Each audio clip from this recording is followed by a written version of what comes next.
সাফল্যের ১৪ বছর পেরিয়ে ১৫তম বছরে পদার্পণ করল জনপ্রিয় satellite television channel my TV. দীর্ঘ পথ চলায় মাই টিভি সব বাধা বিপত্তি পেরিয়ে দেশ ও বিদেশে অবস্থানরত বাংলা ভাষাভাষী মানুষের হৃদয়ে ঠাঁই করে নিয়েছে। প্রতিষ্ঠাবার্ষিকীর দিনে সকাল থেকেই মাই টিভি ভবনে ভালোবাসার টানে উপস্থিত হন সরকারের দায়িত্বপ্রাপ্ত মন্ত্রী, মেয়র, প্রতিমন্ত্রী থেকে বিশিষ্ট ব্যক্তি এবং দর্শক শুভানুধ্যায়ীরা। মাই টিভির সর্বকালের সর্বশ্রেষ্ঠ বাঙালি, জাতির পিতা বঙ্গবন্ধু শেখ মুজিবুর রহমানের সুযোগ্য কন্যা। প্রধানমন্ত্রীর যে ডেভেলপমেন্টগুলো আছে সেগুলো মানুষের দোরগোড়ায় পৌঁছে দিচ্ছে, যা আমাদের সত্যি মুগ্ধ করে, আনন্দিত করে। জাতির পিতা বঙ্গবন্ধু শেখ মুজিবুর রহমানের স্বপ্ন, আমাদের মাননীয় প্রধানমন্ত্রী শেখ হাসিনার যে উন্নয়ন পরিকল্পনা এবং উন্নয়নের বিষয়ে সব কিছুকে তুলে ধরে বাংলাদেশের দর্শকদের মাঝে একটি বিশেষ স্থান দখল করেছেন এবং আমরা তার আরও উত্তরোত্তর শ্রীবৃদ্ধি কামনা করি। এই অসাম্প্রদায়িক বাংলাদেশ গড়তে গণমাধ্যম কিভাবে কাজ করে গিয়েছে এবং সেই গণমাধ্যমের মধ্যে এখন মানুষের ভালোবাসার অন্যতম টিভি চ্যানেল হচ্ছে মাই টিভি। মাই টিভি এই দেশের শিল্প সংস্কৃতি এবং বিশেষ করে অর্থনীতিতে আজকের যে অগ্রগতি সেই জায়গায় ওনারা কাজ করে আসছেন, অবদান রেখে আসছেন। আমরা সবাই মাই টিভির উন্নতি কামনা করি এবং মাই টিভির যে দক্ষ টিম আছে সেই টিমের সবাই ভালো থাকেন।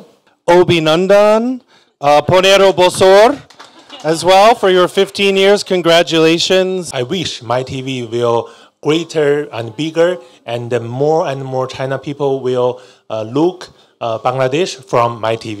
শুভেচ্ছা জানানোর পাশাপাশি মাই টিভির উত্তরোত্তর সমৃদ্ধি কামনা করেন তারা। সংবাদ কভারেজ এবং আমাদের সম্পর্কিত যে প্রোগ্রামগুলি করা হয় বা যেখানে আমরা থাকি সেখানে একটা আন্তরিকতার ছোঁয়া আমরা এই চ্যানেল থেকে পাই।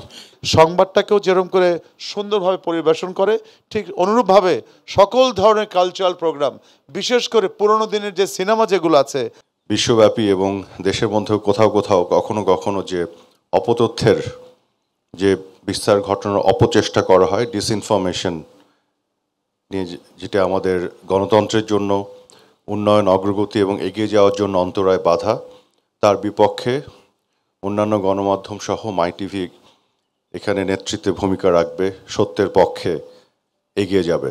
মাই টিভি সবসময় মুক্তিযুদ্ধের সপক্ষে, মুক্তিযুদ্ধের চেতনার সপক্ষে, বাঙালি যে জাতীয়তাবোধ, এর মূল্যবোধ এবং এই একই সাথে ক্রীড়া বলেন, সংস্কৃতি বলেন, অন্যান্য এক্সট্রা কারিকুলাম অ্যাক্টিভিটিস সবগুলো দিন দিন অনেক জনপ্রিয় হয়ে উঠছে মাই টিভির।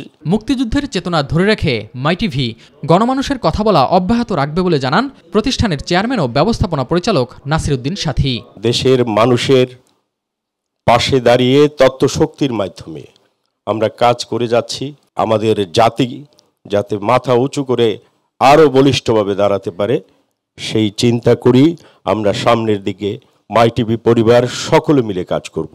S M Arif, my TV, Dhaka. Celebrating time. যুক্তরাষ্ট্র এবং